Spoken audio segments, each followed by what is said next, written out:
Bem, pessoal, retornando aqui depois dessa quedinha do servidor, então a gente vai poder continuar. Tá? Então, ó, a gente viu a, a camada física, que fornece o serviço relacionado aos bits, né? Aliás, os pulsos elétricos que são realizados, esses pulsos elétricos, a camada de cima 2 não precisa saber como é que é implementado, ele só utiliza o serviço dessa camada, A1. Agora a camada de enlace é a camada que tem um MAC, um endereçamento MAC. Então a gente podia implementar um serviço, tá? Um protocolo de rede que fosse me utilizar esse carinha aqui, ó. Só esses dois aqui já são suficientes para eu implementar uma comunicação via MAC e atingir todas as minhas máquinas que estão próximas de mim. As máquinas que eu atingo elas através de pulsos elétricos. Beleza? Só que, para ultrapassar isso daí, eu preciso ter endereçamentos lógicos. Se eu quisesse me comunicar com uma máquina, tivesse uma rede remota, como é que eu iria fazer isso? Os meus pulsos elétricos que eu estou enviando aqui, eles vão chegar no máximo até o meu roteador. Ele não vai passar disso. Então, aí aqui entra a camada 3, a camada de redes. Tá? Ela implementa, tá, dentro dessa camada aqui, o serviço IP ou outro protocolo lógico que define um endereçamento lógico. Esse endereçamento lógico, ele pode ter endereço, tá, em diversos domínios, em diversos locais, e tratar roteamento. Né? Eu vou poder fazer um roteamento até atingir aquela minha rede remota, porque eu sei dos endereçamentos lógicos. E ao atingir aquela minha rede remota, de forma logicamente, aí ali eu vou poder utilizar o serviço da camada 2, que é a camada de enlace. Não é? Então, por isso que se diz que a camada de rede, que é uma camada que realiza o serviço de roteamento, utiliza o serviço de comunicação via IP, através de uma comunicação lógica, a partir do momento que ele atinge o roteador remoto lá na outra ponta, aí ele vai poder fazer uso aqui do enlace. Tá? Na verdade, tudo é encapsulado na forma, a gente vai ver mais à frente. Então, aqui, ó, a camada de aplicação utiliza o serviço da camada de apresentação, a camada de apresentação utiliza o serviço da camada de sessão, e assim vai até chegar lá nas camadas mais inferiores. Então, a camada de rede, ela coloca dentro do seu, tá? Tem o seu pacote, a camada de rede, a gente vai ver, tem o seu pacote, e adiciona dentro ali do frame, que no caso é na camada de enlace, aquele pacote que foi feito lá na camada de cima. E aí utiliza o serviço da camada de enlace, beleza? Que depois utiliza a camada de física, né? Então, olha só, pessoal, o que a gente tem aqui, certo? A gente tem em toda a camada 1, 2 e 3, a camada de rede. Olha que aqui, ó, eu tenho uma rede interna, beleza? Então, eu tenho a rede física, o enlace e a minha rede interna. Caso eu queira atingir uma outra rede, que seja remota, eu vou me utilizar do protocolo da camada 3, né, da camada de redes. A gente vai ver mais à frente quando a gente tratar de roteamento. Então, quando eu fiz aqui a minha camada de rede, tá, tem lá, foi encapsulado um pacote dentro da minha camada de rede, nesse nível 3, que passou para o nível 2 e passou para o nível 1. Então, o que vai acontecer? Vai existir uma comunicação na rede e vai chegar no host B. E aí, esse cara vai chegar primeiramente na camada física. Vai chegar ali centenas de milhares de pulsos elétricos desses caras. Tá? Vão ser transformados, esses bits vão ser transformados em quadros. E vai ser passado para a camada de cima. A camada de cima solicitou o que a camada de baixo tem. Ele vai remontar agora, né? Então, a camada de enlace vai utilizar o serviço que a camada de física fez para ele, foi receber os bits lá através de pulsos elétricos. E aí, na camada de enlaces, a gente tem os quadros ou frames que identificam essas frações de informação de dados que são da camada de enlace. Agora, e estando todos lá montados, né, organizados ali na forma de frames, aí a camada de rede vai poder usar essa camada, tá? O serviço dela vai poder solicitar esse serviço.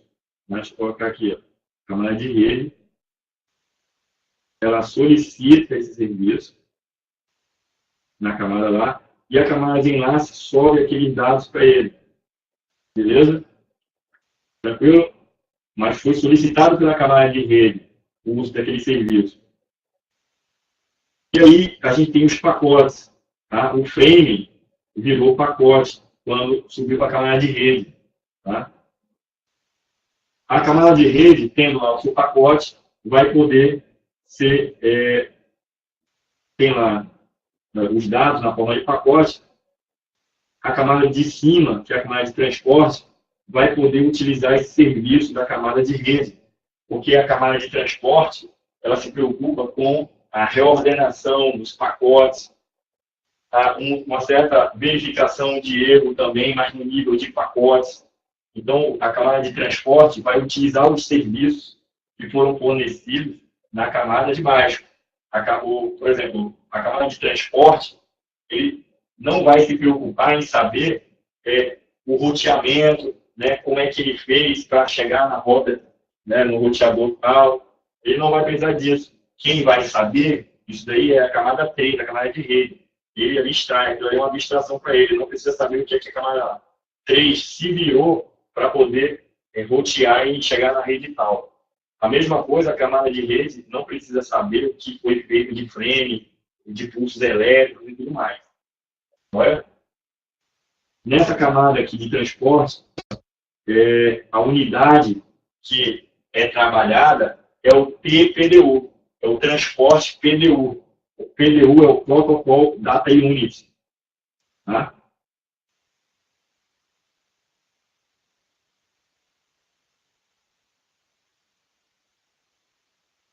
Protocol Data Unit. E aí eu tenho o TPDU, o SPDU, o PPDU de Presentation, né? E o APDU de Application PDU. Agora, a gente vai detalhar o que cada uma dessas seções faz, mas a princípio, por exemplo, a camada de transporte ela é responsável por reordenação dos pacotes. Quando os pacotes chegaram para ela, podem ter chegado desorganizados, porque a camada de baixo, a camada de rede, a 3, ela se preocupou em fornecer qual tipo de serviço para ele. A chegada dos pacotes, né, ou o envio dos pacotes, roteando nas redes até chegar lá no destino. E aí ele se transformou em frame e se transformou em bit, né? Beleza. Ocorre que a camada de transporte, quando recebeu aqueles dados, né, aqueles pacotes podem estar desorganizados. O que aconteceu quando chegou lá no destinatário? A camada física converteu aqueles bits em enlace, em quadros. Aqueles quadros chegaram lá e foram montados na forma de pacotes na camada de rede. Depois, esses pacotes foram passados, tá, para a camada de transporte. A camada de transporte pegou esse serviço que estava sendo fornecido. Aí ele chegou e viu lá um monte de pacotes que a camada de rede transmitiu, né, roteou. Beleza, esses pacotes aqui estão desordenados. Ah, não estão desordenados, eu não recebi determinado pacote. Aí é nesse momento que a camada de transporte vai poder solicitar aquele pacote que não chegou, ou aquele pacote que chegou com erro. Beleza? Então, essa camada de transporte faz isso. Ela é responsável pela multiplexação, a camada de transporte pelo sequenciamento dos pacotes. A gente vai detalhar um pouco mais. É só para vocês irem visualizando. A camada de cima, a camada de seção, ela abre uma seção específica para que utilize o serviço das camadas de baixo, né?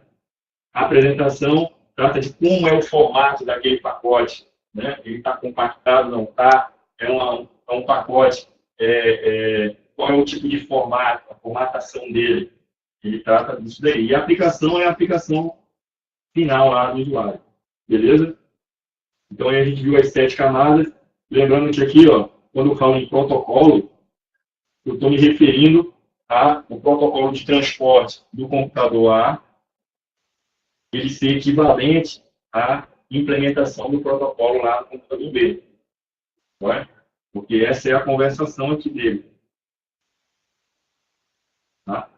Que paralelismo é esse que ele se refere? Tá?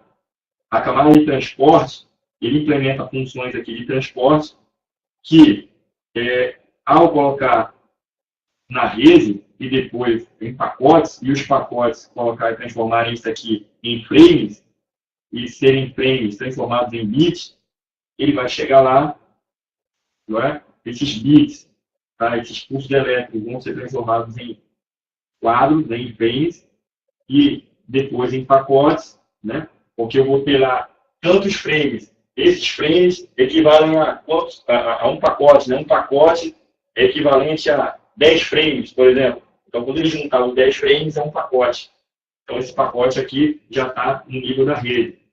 E quando chegar na camada de cima, que é a camada de transporte, ele está remontando de volta, a camada de transporte ela vai realizar as funções que foram feitas lá inicialmente no outro computador. Enquanto no transmissor a preocupação foi de colocar os pacotes numa padronização, tá? Para a camada de rede sair enviando, né? E depois a camada de enlace físico, chegou no físico e enviou, lá ele vai remontar. E nessa camada aqui, ele sabe qual que é a sequência dos dados, dos pacotes que foram enviados. Porque a comunicação, o protocolo aqui, ó, de transporte, ele está sincronizado com o equivalente dele lá. Ó. A camada de transporte de um computador está sincronizada com a camada de transporte do outro. Por quê? Lembra lá daquele handshake? O handshake é feito nessa camada aí, na camada de transporte. Então, quando foi começar a comunicação, primeiro surtiu aquele pacote lá de início de sessão, depois desse início de sessão, aí foi enviado os pacotes. Então, o sequenciamento dele, né, verificação de erro, que acontecer na camada de transporte, está tudo convencionado entre eles já. Não é? Pessoal, ficou tranquilo aí? Alguém tem alguma dúvida em relação a essa parte aí? Porque essa é uma parte muito importante do protocolo, do modelo ORO. Se tiverem, pode perguntar, beleza? Podem perguntar.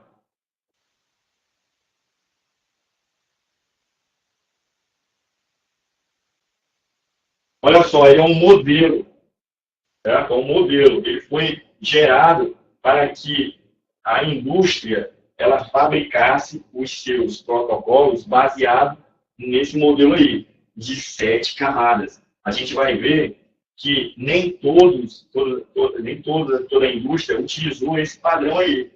Ela pode ter utilizado um outro, que no caso, por exemplo, o mais famoso aí é o TCP/IP, que ela implementa 4 desses, na verdade, ela tem 4 camadas, mas essas 4 camadas, ela possui todas essas 7 aqui, ó.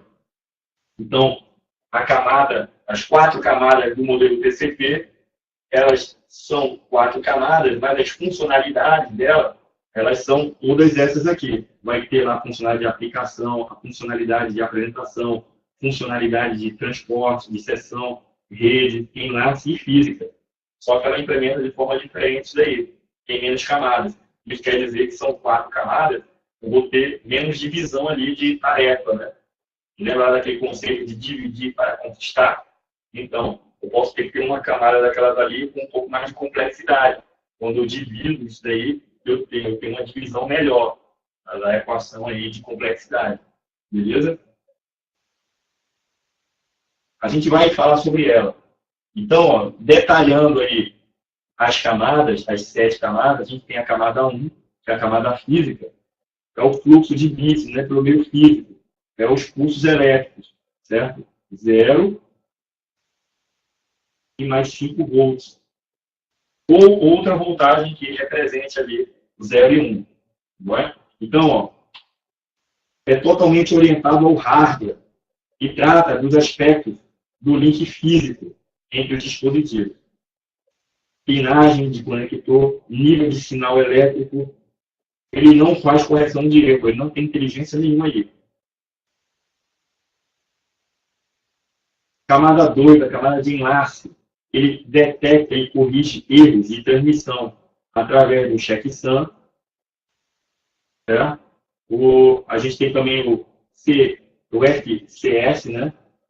Que é o Frame Check Sequence. Ele é um exemplo da implementação aqui, ó, do CRC, tá? Que é o Cyclic Redundance Checker, né? Redundância cíclica. Então, a gente tem esse Frame Check Sequence para poder fazer essa verificação de erro no nível de frame. Ele faz o controle de fluxo. Olha aí que ele já começa com inteligência, né? Enquanto na camada física, a camada 1, ele só manda pulsos elétricos. Eu não tenho como fazer um controle disso daí. Agora, na camada de frame, que é a camada de cima, eu posso ter lá, opa, não, a quantidade de frames que eu estou enviando é muito grande e está gerando uma sobrecarga de pulsos elétricos ali, vou diminuir. Ao invés de eu enviar 30 frames, eu vou enviar agora 10 frames. Ou então posso aumentar aquela carga, né, de frames. Ele faz a delimitação de quadros, os bits são organizados em frames. Então, essa palavra aqui, ó, enlace, está muito fortemente atrelada ao frame. E aí, ó, na camada 2 ainda, de enlace, posso ter 3 tipos de serviços fornecidos para a minha camada superior. Eu posso ter um serviço de fornecimento de conexão sem conexão, né, e sem reconhecimento, certo? Demora na transmissão é pior do que a perda do dado. Então, o que acontece é o seguinte, ó, eu posso ter a transmissão de frames sem me preocupar em estabelecer uma conexão prévia e sem ter que ter o reconhecimento de que aquela máquina destinatária ela recebeu o frame que eu enviei. Tá? Nesse nível de frame, eu já consigo ter como ter uma interação perguntando e sabendo se o destinatário recebeu o frame. Basta eu receber o pacote de volta, né? O frame de volta, um frame de controle. Então, é como, mais uma vez, eu falo para vocês, tá? Isso é um conceito importante. A camada de enlace, ela é autossuficiente para ter uma comunicação de rede. Tá? Eu posso programar, criar um programa, um protocolo de rede, que ela vai usar em camada de enlace, a camada 2, que ela reconhece os NACs, os endereços físicos, que são aqueles endereços que estão conectados fisicamente a mim. Tá? Então, eu posso ter uma comunicação sem me preocupar em ter frames de controle, frames de reconhecimento de que a máquina destinatária ela recebeu. Porque quando eu tiro esses pacotes de controle, né, de reconhecimento do recebimento, eu estou aliviando a carga da minha rede e posso colocar mais dados efetivos, né, de trabalho. Levando em consideração que eu posso ter várias máquinas se comunicando simultaneamente. Né? Aumentar o controle sobre essa rede vai gerar carga sobre esse tipo de controle. Beleza. Ocorre que algumas aplicações podem ser interessantes a gente ignorar a utilização desses frames de controle. Por exemplo, voz, vídeo.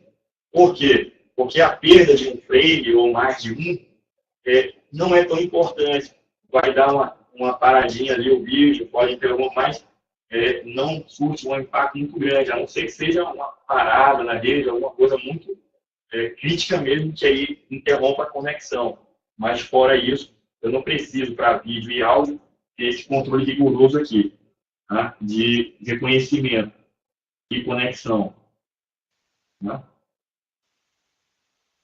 Sem conexão, mas com reconhecimento, beleza? Ele é um pouco mais confiável, porque os frames incorretos são descartados ou retransmitidos. Então, é aquele caso, eu transmissor, enviei para o destinatário fez uma verificação prévia ali, de checksum, paridade ou CRC, né?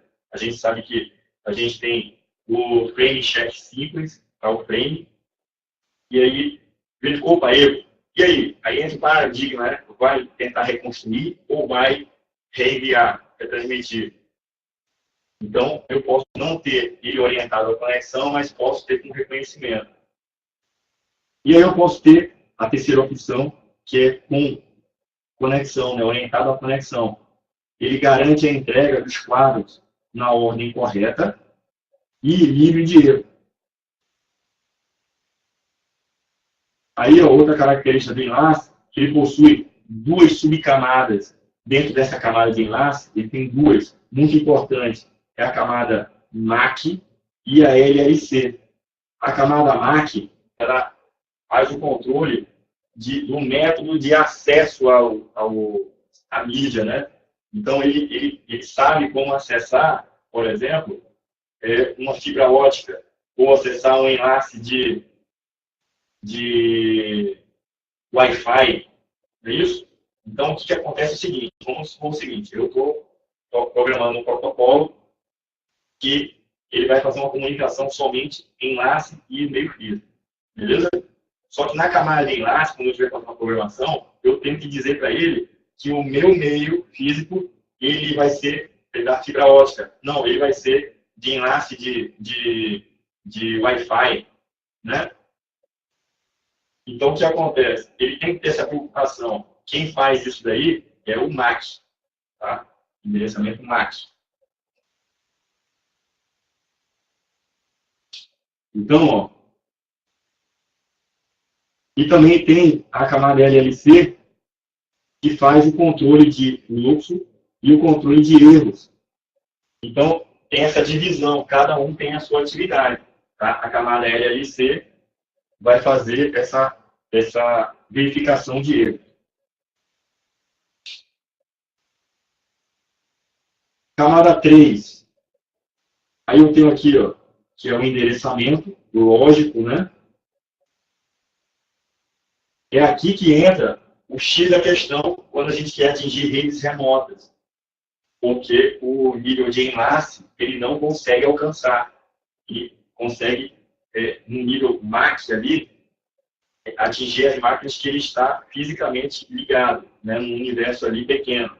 Agora, redes remotas, ele vai conseguir alcançar porque o roteamento vai existir. Então, eu vou ter lá, por exemplo, vou carregar aqui,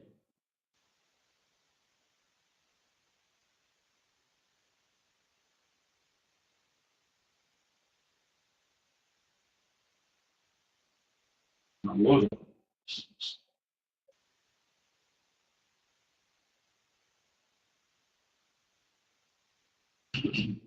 Então, ó, eu tenho aqui um computador.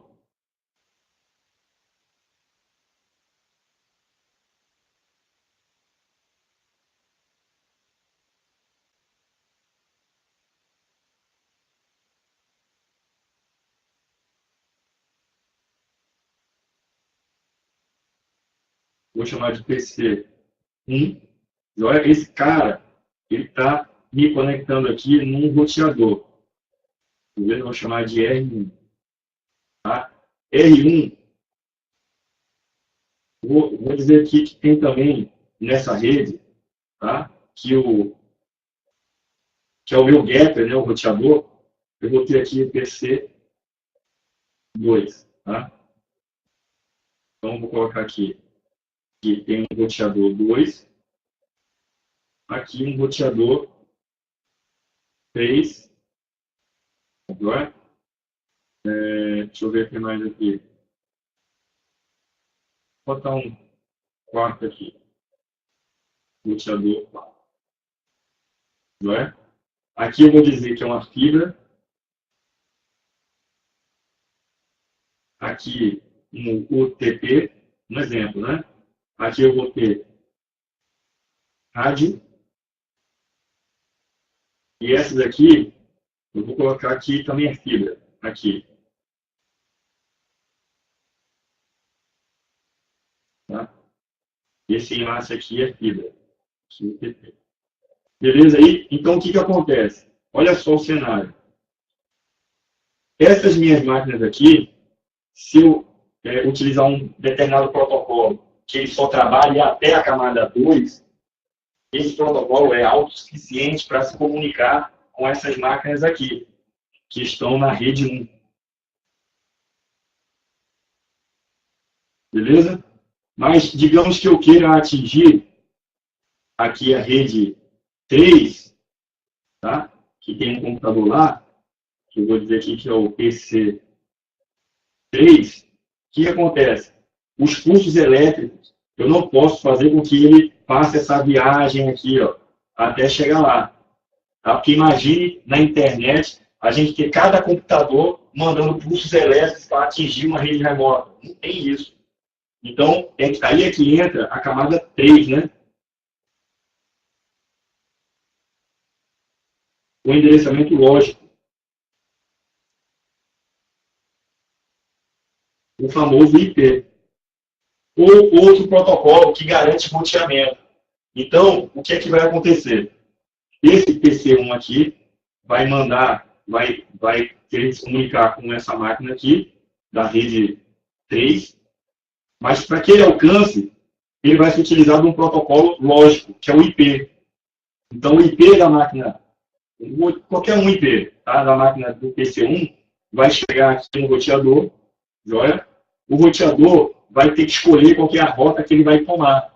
Então, ele pode dizer assim, eu quero tomar a rota do R1 para o R4, do R4 para o R3. Eu não vou seguir a outra rota, que seria R1, R2, porque R1, R2 eu tenho fibra, mas de R2 para R3 eu tenho rádio, que é mais lento.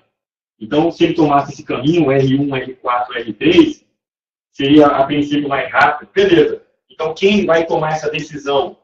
Tá? Quem vai tomar é o próprio roteador, porque o PC1 vai chegar com uma requisição aqui, e aí o roteador 1 vai escolher, opa, eu tenho um IP aqui, esse IP é o número tal, e aí como é que eu faço para alcançar aquela rede lá no PC3?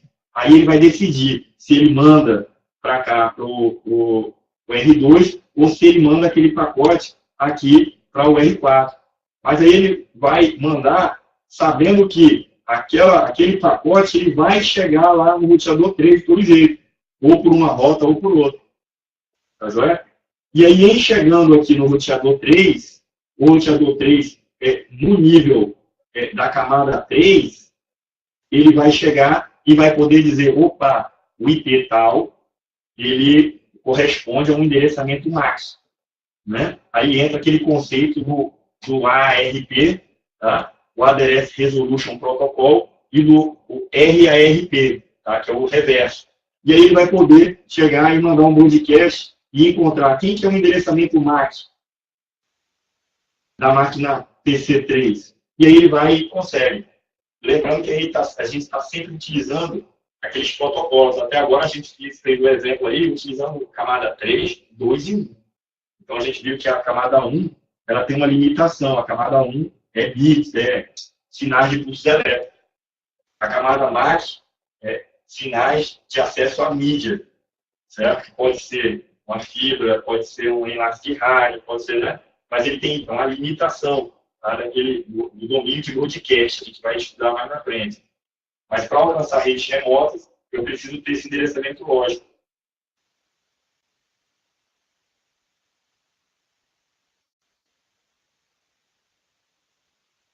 Então, tá lá para a aula.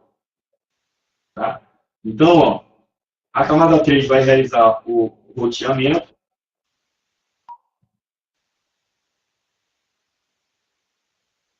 Realiza o transporte dos pacotes. Certo? Ele vai realmente transportar os pacotes. Tá? No nível 3. Faz um controle de congestionamento. É na camada 3 que é possível identificar que uma determinada rede está congestionada. Aí aquele exemplo que eu falei lá anteriormente. Ele vai poder seguir, se por exemplo aqui, ó, o roteador 1, ele precisa rotear para chegar lá no roteador 3. Aí ele percebe, opa, a rede, pelo caminho roteador R4 para poder chegar na R3, ele está com retardo. Tá? Eu estou recebendo ali com um delay aquelas respostas. Então, vou tentar enviar pelo canal R2 e depois, mesmo sendo por rádio, mandar utilizando o R2 para poder chegar lá no R3. E aí ele tem um ganho de performance, né? Porque o tempo está maior de resposta, não está engargalado por um grande uso lá de outro tipo de rede, de outro tipo de aplicação que está engargalando uma outra rede, um outro roteador. Beleza? Eu já tive problema, pessoal, só para ilustrar aqui para você. Então, digamos assim, eu tenho aqui, ó, digamos que é tudo fibra aqui, tá? Aqui é fibra ótica, tenho fibra. Tá? Então, tenho aqui que esse enlace aqui é fibra, esse enlace aqui, tá? É fibra, beleza? Então, o que acontece? Para eu sair aqui do R1, né, para chegar lá no R3, utilizando esse canal aqui agora, R4, que é fibra, nos dois enlaces que ele tem, então o que acontece? Eu já tive problema de, por exemplo, um roteador tá com o seu buffer todo ele ocupado e esse link aqui começou a ficar ruim, mesmo sendo fibra, e que o protocolo começou a escolher seguir o outro caminho. Tá? Esse aqui tem fibra, mas esse outro aqui é rádio. Seria muito mais lento, mas de acordo com o gargalo que tem lá nessa rede, outra aqui, ó, passando pelo roteador 4, que apesar de ser fibra, está com um problema que não é na rede, é só o roteador está com o buffer cheio, né, por conta de sobrecarga, aí inviabilizou comunicações por ali. Ficou mais lento. O roteador escolheu outra rota. Então, isso é feito pela camada 3, pessoal. Joia? Congestionamento, tratamento de congestionamento. Ó, normalmente, não é orientado a conexão, tá? Mas pode existir. Aí é o caso do X25, um protocolo específico da camada 3 que faz esse tipo de trabalho. Então, na camada 3, o que é que a camada 3 faz? Ela se preocupa com roteamento, pessoal, somente roteamento. A gente entrou, a partir da camada 3, tudo é questão lógica. Tá? Até a camada de enlace, eu teria uma comunicação física ali, tá? Com meus dispositivos. A partir da camada 3, eu começo uma outra inteligência, que é a minha programação. A camada 3, ela tem a funcionalidade de fazer o roteamento e chegar com os pacotes na rede lá de destino. Ela não se preocupa em estar fazendo a checagem, tá? De, por exemplo, fechamento da conexão. Quem vai fazer isso é a camada de cima, a camada de transporte, que a gente vai ver mais na frente. Então, a camada de transporte, ela que dá a confiabilidade, a garantia da confiabilidade, o estabelecimento do handshake, aquela negociação. Então, quando existe aquela negociação, né, eu mandei um pacote, foi pela rede, aí ela chegou no destinatário, o destinatário mandou um EC, né, um reconhecimento, dizendo, opa, recebi, pode mandar os próximos pacotes agora de dados. E aí eu faço o envio, foi feito um estabelecimento de uma conexão aí. A partir de agora, todos os pacotes que eu enviar têm uma sequência numérica. E o que chegar lá no destinatário, ele sabe como remontar. Beleza? Isso é uma garantia de sequenciamento. Posso também, nessa camada, garantir que aqueles pacotes que sofreram alguma verificação, né, adicionou ali no pacote uma quantidade de dados de verificação de erro, lá o destinatário vai poder fazer isso aí, conferir também. E aí vai dar essa garantia, essa confiabilidade aqui. Mas isso é a camada de transporte quem faz. Tá? Porque a camada de transporte ela se preocupa com esse estabelecimento, que o transporte ele ocorra da forma mais confiável possível. Agora, isso não pode ser feito pela camada de rede, que só se preocupa com o roteamento. A exceção pode existir. Então, a gente viu aqui ó, que existe um protocolo, que é o X25, que ele é exceção. Ele se preocupa em ter um sequenciamento, um fechamento de conexão. Tá, Joé? Mas isso não deveria ser implementado aí. Não deveria ter sido implementado na camada de transporte. Mas o fabricante, o proprietário que fez lá o X25, diz, não, eu vou nessa camada de rede além da camada de roteamento, eu ainda vou adicionar também a funcionalidade de verificação de sequência dos pacotes. Beleza? Só que ele deixou mais complexo, né? Olha aquele conceito lá, ele deixou mais complexo, porque ele está codificando funcionalidades de roteamento e de verificação de erro, não deixou separado. A partir do momento que eu preciso fazer uma manutenção, está tudo no código lá da camada 3 dele lá. Né? Então eu tenho aqui, ó, camada de transporte, que é a 4. Ele faz um particionamento das mensagens. Então, o TPBU, tá, também são conhecidos como segmentos. Então, ele vai segmentar as frações de dados que ele quer transmitir. Tá? Ele faz o reconhecimento do recebimento do pacote. Então, caso ele não tenha recebido, é a hora dele dizer assim, opa, não recebi o pacote número tal. Me envia aí. Se estiver sendo utilizado aquele protocolo lá do Selective Repeat, ele vai solicitar o pacote e vai ser enviado só aquele pacote restante, que o pacote pode ter se perdido. Agora, se não utilizar o Selective Repeat e utilizar o Go-Back-N, o que é que ele vai fazer? O pacote lá, o computador de origem, vai enviar toda aquela janela, né? Ele vai mandar uma rajada de novo de todos aqueles pacotes que ele já recebeu. Mas beleza, ele vai receber de novo e vai tratar. Ele faz o controle de fluxo. Pessoal, uma diferença aqui. Existe o controle de fluxo de frames e existe o controle de fluxo da camada de transporte. Então, muito cuidado, porque as bancas elas costumam ir nesse ponto aí, tá? E diferenciar. O controle de fluxo da camada de enlace, né? Lembra lá para vocês, até a camada 2 eu tenho uma independência de comunicação. Eu posso ter uma comunicação na minha rede local ali só através de endereçamento MAC. Tá? Que ele só precisa usar a camada 1 para poder mandar os pulsos elétricos. Beleza. Aí, essa verificação, esse controle de fluxo, ele pode acontecer na camada de enlace. Aí tem aquele LLC. Quando a gente tem na camada de transporte esse controle de fluxo, ele se refere justamente à janela, tá, de pacotes.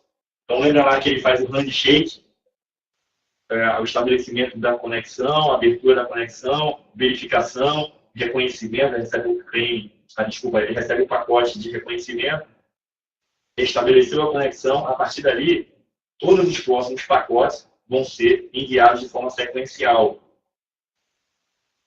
E essa forma sequencial, tá, vai lhe gerar a possibilidade de poder enviar janelas, né, de 50 em 50 pacotes, de 20 em 20 pacotes, e receber aquela verificação.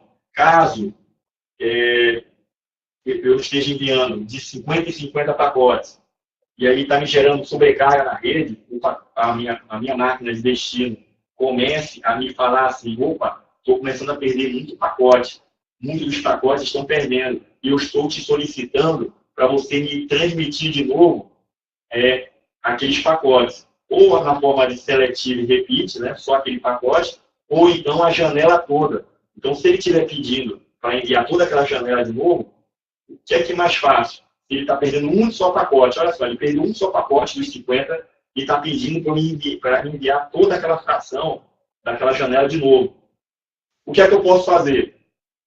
O computador de origem, ele pode diminuir essa janela. Ao invés de estar enviando de 50 em 50, agora ele vai começar a enviar de 10 em 10 pacotes. Então, essa diminuição, tá, dessas rajadas de pacotes que ele está enviando, né, o burst, essa rajada que ele está enviando, ele pode diminuir essa janela. Ao passo que vai chegar lá, quando ele receber as 10, opa, ele recebeu as 10. Se tiver algum erro e ele pedir para enviar 10 de novo, não vai ter um impacto tão grande quanto seria ficar enviando 50 e 50, né? Então, esse controle de fluxo é justamente isso.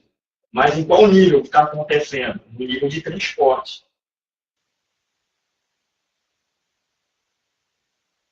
Ficou claro aí, pessoal, essa diferença do controle de fluxo do nível de transporte do nível lá do endereçamento do enlace, do MAC? Ficou tranquilo aí?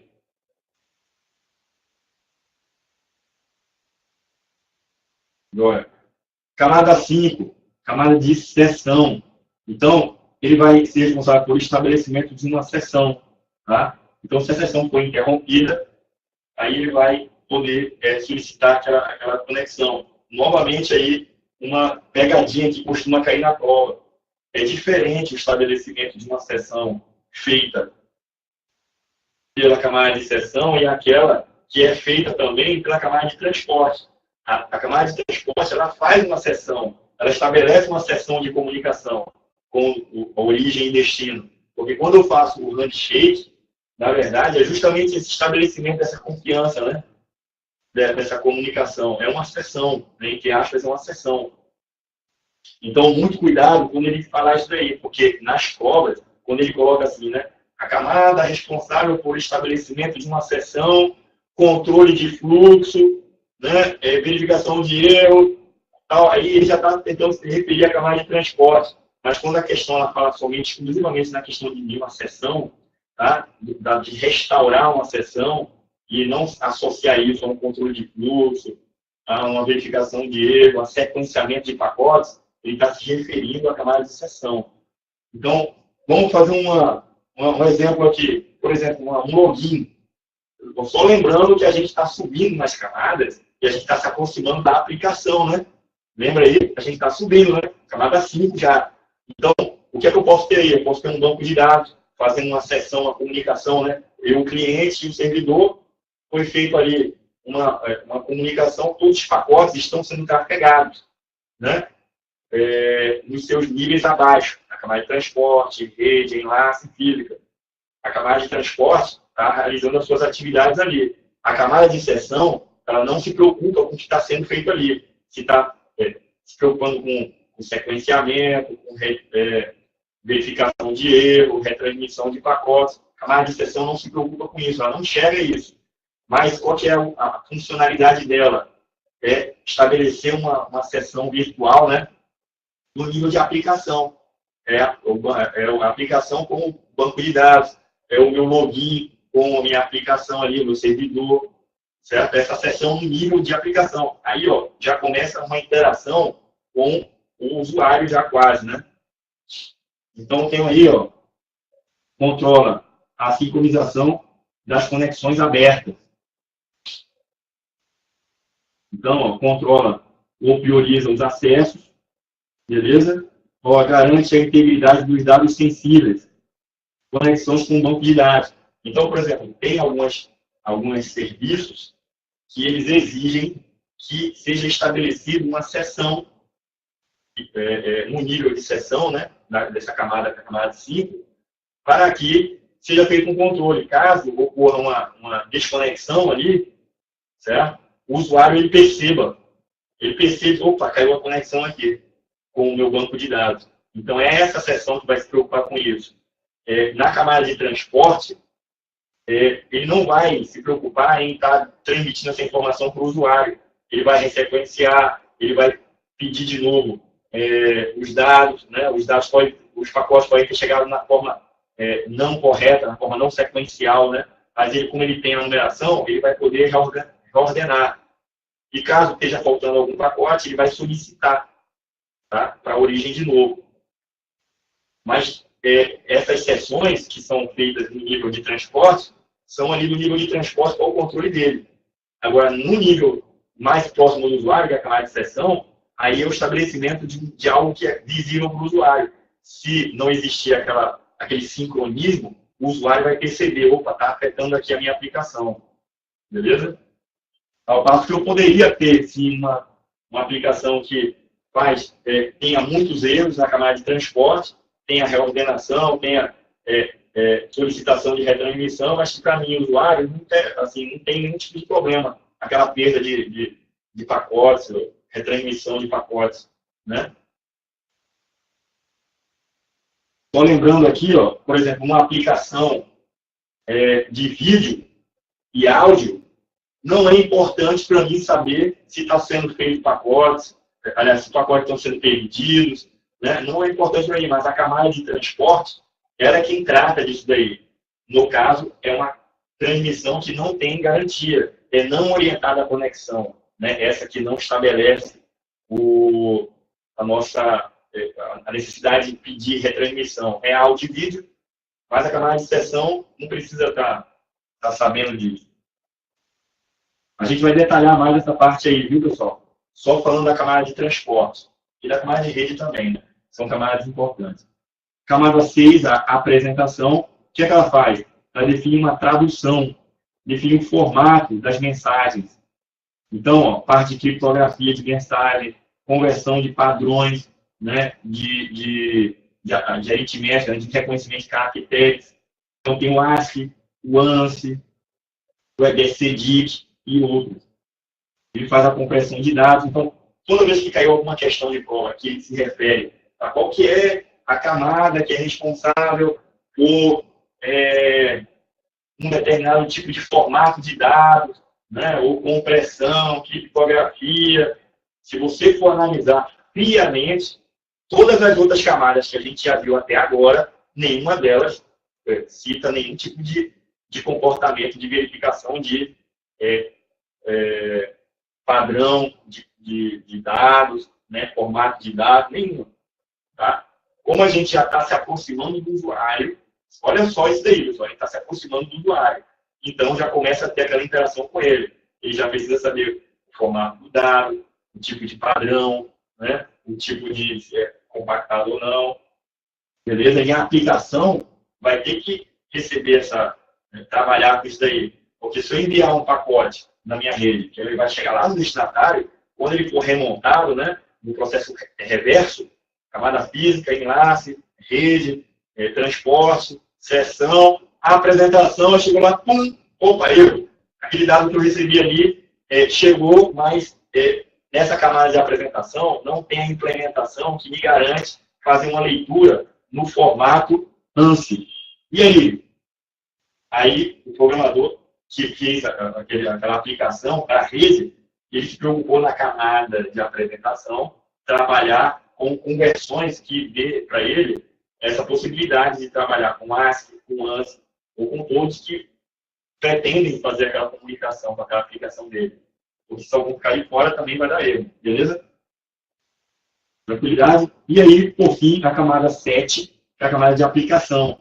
E a gente tem aqui a interface do usuário, os serviços de rede, permite estabelecimento da USLA, dos serviços. Tá beleza? Então, é o usuário efetivamente tendo a percepção do serviço que está sendo fornecido. Por isso que a gente tem o SLA, tá? Que é o Service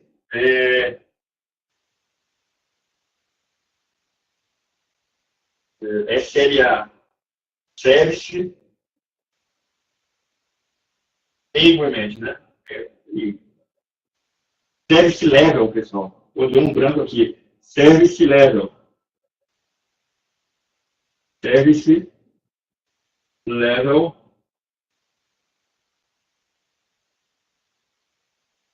Agreement. É o acordo do nível de serviço. Tá joia? Então, o usuário consegue saber se um determinado serviço tem um SLA, ele vai poder ter parâmetros para dizer se o serviço é ruim ou não. Tá? E aí, ó, a gente tem lá o PDU, tá? Que é o Protocol Data Unit, a gente falou já.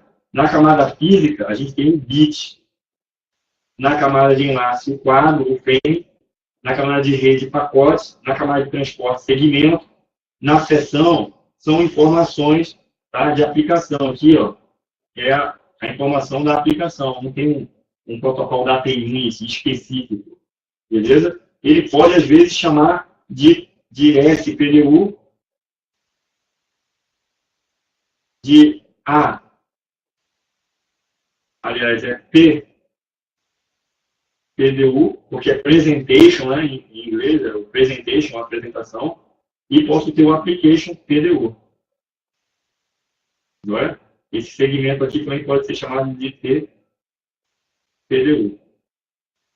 Tá? Vamos lá. Aí, pessoal, a gente faz um intervalinho. Vamos fazer um intervalinho rapidinho de 10 minutinhos, aí a gente retorna. Tá joia?